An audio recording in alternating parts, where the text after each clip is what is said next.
हिमाचल प्रदेश को बने हुए 75 साल हो चुके हैं। कभी भी इतना बड़ा कारखाना जो 250 करोड़ से ऊपर का है आज तक कांगड़ा के इंदौरा में कभी नहीं आया।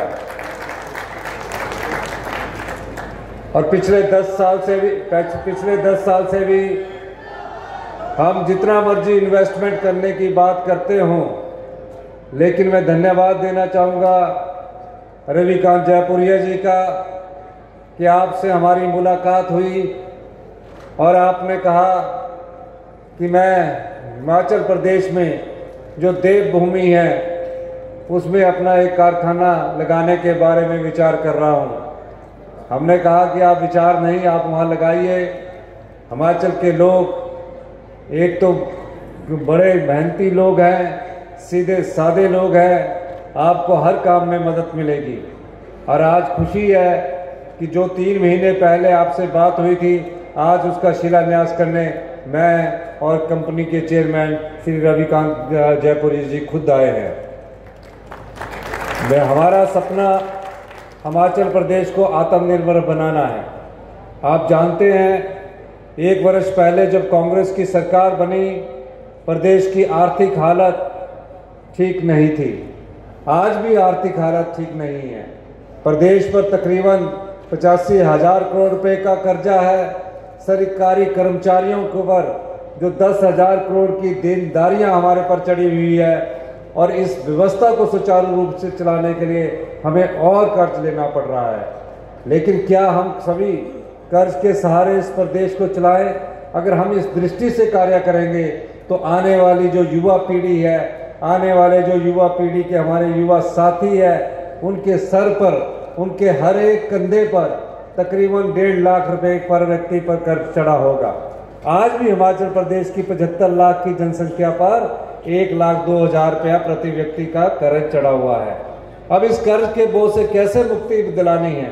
हमने कहा औद्योगिक घराने जो है उनको तुरंत बुलाया जाए और जो रोजगार दे सके, जो हमारी जो अर्थव्यवस्था उसको मजबूती दे सके, इस दृष्टि से हमने औद्योगिक नीति में परिवर्तन करने की ठानी है। और आने वाले समय में हम ओपन इन्वेस्टमेंट करवाने के लिए नीति बनाने के लिए हम अभी एक योजना लेकर आ रहे हैं।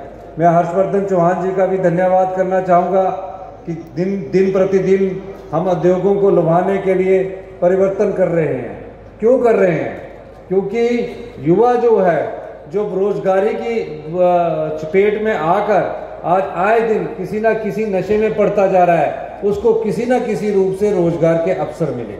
इस दृष्टि से आज इंदौरा विधानसभा क्षेत्र में जो ये शिलान्यास होने जा रहा है, इसमें तकरीबन 2,000 लोगों को डायरेक्ट और इनडायरेक्ट रूप में रोजगार मिलेगा। इस क्षेत्र में ये अभी एक कारखाना आया है। आने वाले समय में और भी कारखाने यहाँ आने की संभावना है।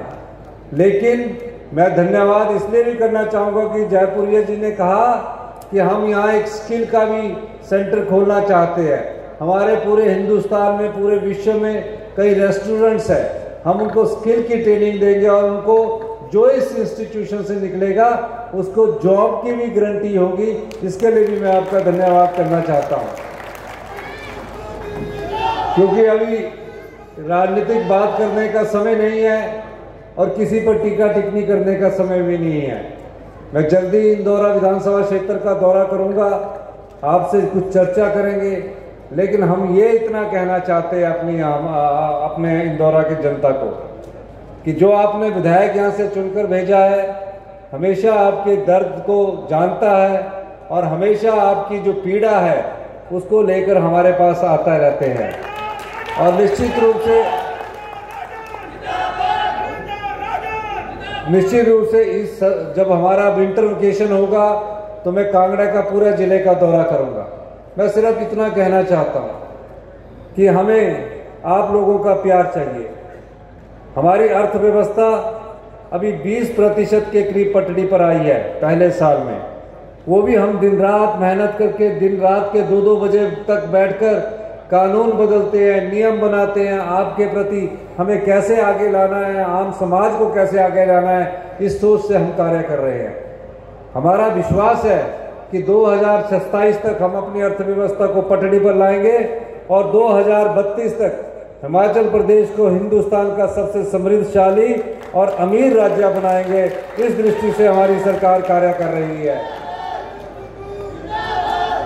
अभी हम जल्दी ही युवाओं के लिए एक स्टार्टअप योजना लेकर आ रहे हैं। ई टैक्सी की स्टार्टअप योजना हमारी शुरुआत शुरू हो चुकी है। सोलर के रूप में हम एक स्टार्टअप योजना आपके पास लेकर आ रहे हैं और जो अगला बजट है उसमें प्राकृतिक खेती पर हम अपनी एक योजना लेके आ रहे हैं कि कैसे किसान की आय दुगनी होगी, उसकी सोच भी हमारे अगले बजट में दिखेगी। जैसे कि पिछले बजट में हमने हिमाचल प्रदेश को ग्रीन स्टेट के रूप में विकसित करने की बात कही है। आने वाले समय में हम किसान के लिए जो योजना लेकर आएंगे उससे किसान की आय भी अच्छी होगी और प्राकृतिक खेती की तरह जिस तरफ से हमारा ध्यान भटका है उस दिशा से भी हमारे लोग उसमें कार्य करेंगे।